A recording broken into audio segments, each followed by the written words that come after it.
أعوذ بالله من الشيطان الرجيم.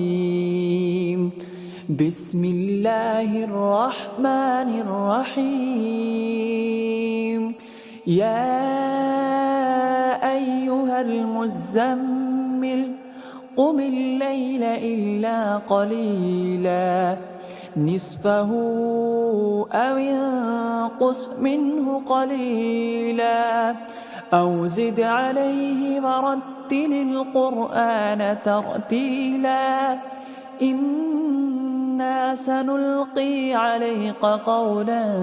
ثقيلا إن ناشئة الليل هي أشد وطئا وأقوم قيلا إن لك في النهار سبحا طويلا واذكر اسم ربك وتبتل إليه تبتيلا رب المشرق والمغرب لا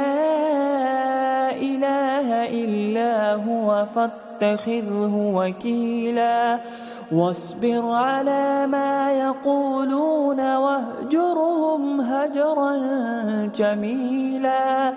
وذرني والمكذبين أولي النعمة ومهلهم قليلا إن لدينا أنكالا وجحيما وطعاما ذا غصة وعذابا أليما يوم ترجف الأرض والجبال وكانت الجبال كثيبا مهيلا إنا أرسلنا إليكم رسولا شاهدا عليكم كما أرسلنا إلى فرعون رسولا فعصى فرعون الرسول فأخذناه أخذا وبيلا فكيف تتقون إن كفرتم يوما يجعل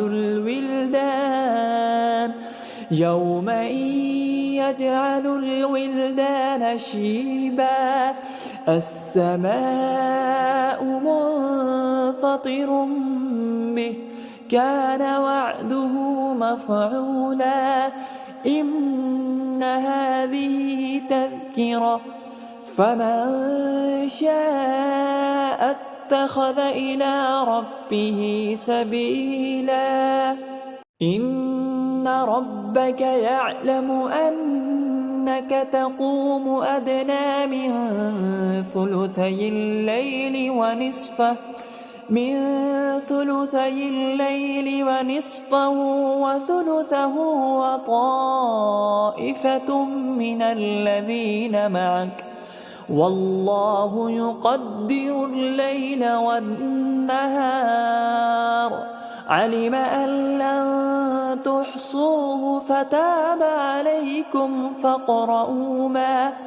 فاقرؤوا ما تيسر من القرآن علم أن سيكون منكم مرضى وآخرون يضربون في الأرض يبتغون من فضل الله وآخرون يقاتلون في سبيل الله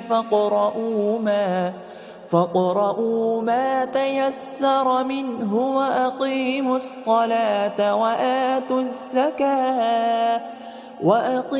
الصلاة وآتوا الزكاة وأقرضوا الله قرضا حسنا وما تقدموا لأنفسكم من خير